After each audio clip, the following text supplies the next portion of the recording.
Halo, selamat siang. Ketemu lagi dengan saya. Hari ini kita akan membahas mengenai goal setting dan rencana bisnis. Jadi, seperti yang kita tahu bahwasannya 8 dari 10 pengusaha itu bangkrut ataupun tutup usahanya di tahun pertama. Kenapa sih kebanyakan pengusaha baru itu bangkrut ataupun tutup usahanya? Kalau kita perhatikan, hampir semua pengusaha baru itu lupa buat menentukan goal bisnisnya, lupa buat bikin rencana bisnis yang matang. Karena pada dasarnya pada saat kita gagal membuat sebuah perencanaan bisnis yang matang, kita sebenarnya sedang merencanakan sebuah kegagalan. Kalau kita perhatikan, bisnis apapun itu bisnisnya pasti bisa tumbuh dan berkembang menjadi sesuatu yang besar. Bagaimana bisnis owner bisa merumuskan itu menjadi sesuatu yang besar, visinya besar, mimpinya gede gitu. Sehingga akhirnya apa yang dilakukan oleh unit-unit bisnis ataupun orang-orang yang ada di dalamnya itu sinergi untuk mendukung apa yang ditetapkan di awal. Makanya akhirnya menjadi penting bagaimana menetapkan goal setting dari usaha yang akan dilakukan. Kenapa? Karena pada dasarnya kalaupun kita jualan ayam goreng itu bisa jadi KFC. Teman-teman pasti tahu kan bagaimana gedenya KFC. Kalaupun kita jualan misalkan Indomie gitu, kita bisa jadi abnormal. Bisa juga jadi warung Indomie biasa yang di pinggiran ataupun yang di ruko. Semuanya pilihan. Kalaupun kita dagang kopi misalkan, kita bisa kopi keliling yang pakai sepeda ataupun kita bisa kopi Starbucks. Nah, untuk itu pada saat teman-teman memulai bisnis, teman-teman harus mulai bisa menetapkan visi yang jelas terhadap bisnis yang teman-teman lakuin gitu. Visi itu seperti gambaran pada saat teman-teman mau mendapatkan sesuatu yang belum tercapai, yang wow, yang gede banget gitu, sehingga akhirnya bisnisnya teman-teman itu bisa terus tumbuh, bukan hanya 1 tahun, 2 tahun, tapi 10 tahun ke depan, 20 tahun ke depan itu bisa tumbuh. Itulah yang kita bilang sebagai visi. Jadi segala sesuatu yang besar yang diharapkan akan bisa didapatkan di masa depan. Nah, kalau kita bilang misi, itu adalah bagaimana langkah-langkah, cara-cara yang bisa dilakukan untuk bisa mewujudkan visi yang ditetapkan tadi di awal.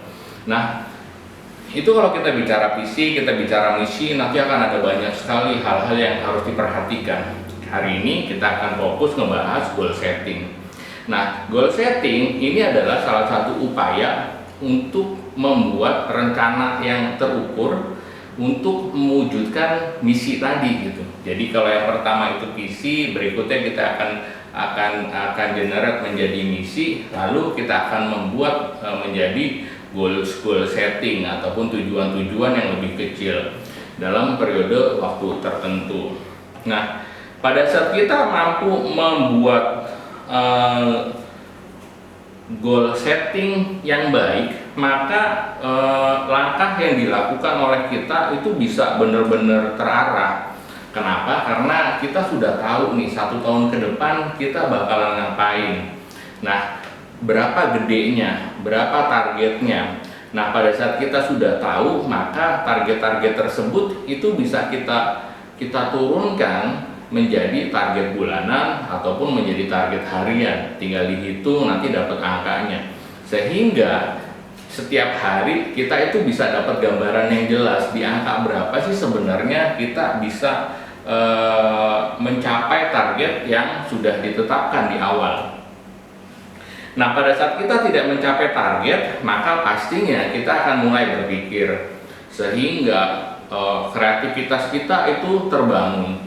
Nah, bayangkan kalau teman-teman nggak punya target, nggak punya goal setting, maka kita bisa ibaratkan teman-teman punya mobil, punya kendaraan, tapi nggak pernah punya tujuan yang jelas. Jadi nggak akan pernah tahu mau kemana, sampainya kapan gitu. Mau kemana, sampainya kapan. Misalkan kalau kita bilang gini, hari ini kita bilang kita akan berkumpul di Tugu Jogja. Nah, itu kan berarti goalsnya jelas. Kita akan berkumpul di Tugu Jogja. Buat teman-teman yang punya mobil mewah, ya mungkin 8 jaman saja udah bisa sampai ke Jogja. Namun buat teman-teman yang hanya pakai sepeda bisa jadi 12 atau 15 jam tergantung istirahatnya berapa kali. Kalau buat yang pakai sepeda mungkin bisa 24 jam ataupun 36 jam. Nah, yang buat yang jalan kaki itu bisa 3 harian kali ya. Namun kalau kita sudah menetapkan goals yang jelas, kita pasti akan bisa sampai ke titik tersebut, ke tujuan tersebut. Yang membedakan hanyalah waktunya aja, tergantung apa? Tergantung sumber daya yang kita punya. Nah, gimana sih cara yang bisa kita lakukan untuk menetapkan metode ataupun tujuan, menetapkan goal setting itu? Kita dikenal untuk menetapkan itu dengan metode SMART. Jadi SMART itu singkatan dari spesifik, measurable, achievable, realistic, dan time based. Jadi yang pertama adalah spesifik. Bagaimana kita bisa menetapkan tujuan itu harus spesifik. Misalkan gini, saya mau bisnis saya menjadi lebih baik. Itu salah satu goals yang enggak spesifik karena hanya menggunakan kata lebih baik. Tapi misalkan kita coba rubah, saya mau omset saya 100 juta per bulan. Nah, ini kan jadi lebih spesifik, tahu 100 juta dibandingkan dengan bisnisnya menjadi lebih baik. Nggak bisa diukur karena yang 100 juta itu angkanya kuantitatif, sementara yang lebih baik itu kualitatif. Pembandingnya akan menjadi lebih sulit. Yang kedua adalah measurable. Measurable itu kita merubah goals tadi itu menjadi angka-angka sehingga bisa diukur. Kayak misalkan tadi yang pertama, saya mau bisnis saya tumbuh gitu. Itu kan nggak terukur. Tapi kalau misalkan saya mau bisnis saya bertambah omsetnya 100 juta per bulan gitu. Jadi ada angkanya, ada time base-nya. Jadi itu yang harus teman-teman lakuin setiap kali menentukan goals ataupun tujuan, itu harus spesifik, measurable. Artinya dia jelas, ada angka-angkanya sehingga bisa diukur pencapaiannya itu sampai batas mana. Yang berikutnya adalah achievable. Jadi misalkan kalau kita bilang achievable itu, kita bisa memperkirakan sebenarnya pertumbuhan bisnisnya kita itu berapa. Misalkan saja gini, tahun lalu based on data kita omset 50 juta sebulan gitu. Let's say di tahun 2021 ataupun bulan depan kita menetapkan omsetnya menjadi dari 50 juta menjadi 5 triliun gitu. Nah, itu kan menjadi sesuatu yang kayaknya secara sumber daya akan menjadi sulit buat tercapai. Tapi kalau misalkan dari 50 juta kita tambahin menjadi 60 juta, pertambahannya 10% ataupun 20%, itu yang kita bilang sebagai achievable. Jadi itu kayak sesuatu target yang nggak gede banget tapi juga nggak kecil, dan itu pas buat bisa kita capai. Sama halnya dengan metode berikutnya adalah realistis. Jadi pada saat kita menentukan target itu kita mesti tahu bahwasanya itu realistis gitu. Secara hitung-hitungan on papernya kita bisa capai. Nah, yang terakhir adalah time based. Jadi kita harus menentukan waktunya itu kapan. Jadi pada saat kita menentukan metode goal setting itu yang paling penting adalah dia jelas atau spesifik. Yang berikutnya adalah terukur dengan angka-angka. Yang terakhir adalah time based. Jadi ada waktunya. Saya mau omset 100 juta per bulan. Nah, jadi ada goalsnya 100 juta, ada time base-nya adalah per bulan atau per hari ataupun per tahun. Sehingga pada saat kita membuat turunannya, rundownnya, itu kita bisa tahu banget kira-kira setiap bulannya akan menjadi berapa, setiap harinya akan menjadi berapa target yang akan kita buat.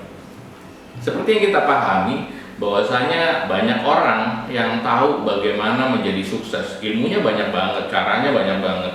Jadi sukses itu kayak bagaimana orang tahu bagaimana caranya menjadi kurus, bagaimana caranya diet, bagaimana mendapatkan berat badan yang ideal. Tapi faktanya dari sekian banyak orang yang tahu bagaimana caranya mendapatkan berat badan yang ideal, hanya sebagian kecil yang berhasil. Jadi goal tanpa sebuah rencana itu hanya akan menjadi angan-angan, hanya akan menjadi impian. Makanya setelah kita tahu bagaimana menetapkan goal setting, kita mesti mulai membuat rencana bisnisnya itu kayak gimana gitu. Rencana bisnisnya itu mau seperti apa gitu. Nah, kebanyakan dari kita itu pada saat membuat goal setting itu terlalu confidence.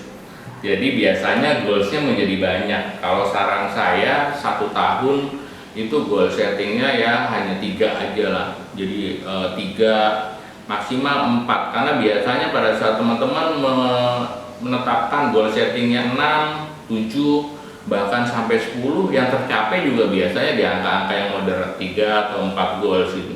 Jadi mendingan kita di awal sudah menetapkan apa yang bisa kita capai tahun ini hanya di 3 atau 4 poin. Saran saya sih hanya 3 saja. Nah, pada saat kita mulai membuat rencana bisnis, jadi yang pertama visinya misalkan sudah selesai, misinya sudah selesai, goal settingnya sudah kita buat, maka kita mulai memutuskan nih rencana bisnisnya kita mau ngapain gitu. Nah, pada saat kita mau memulai bisnis, yang paling penting adalah kita mulai memikirkan namanya. Jadi namanya apa sih gitu, nama bisnisnya apa. Nah, tentunya pada saat kita mulai memutuskan akan menggunakan nama tertentu, kita harus mulai memikirkan, karena kita sudah di depan tadi sudah bilang bahwasanya mau menjadi sesuatu yang besar, yang wow, yang hebat, bisnisnya bisa bertahan 10, 20, 30 tahun, bahkan seumur hidup bisa diwariskan dan lain sebagainya.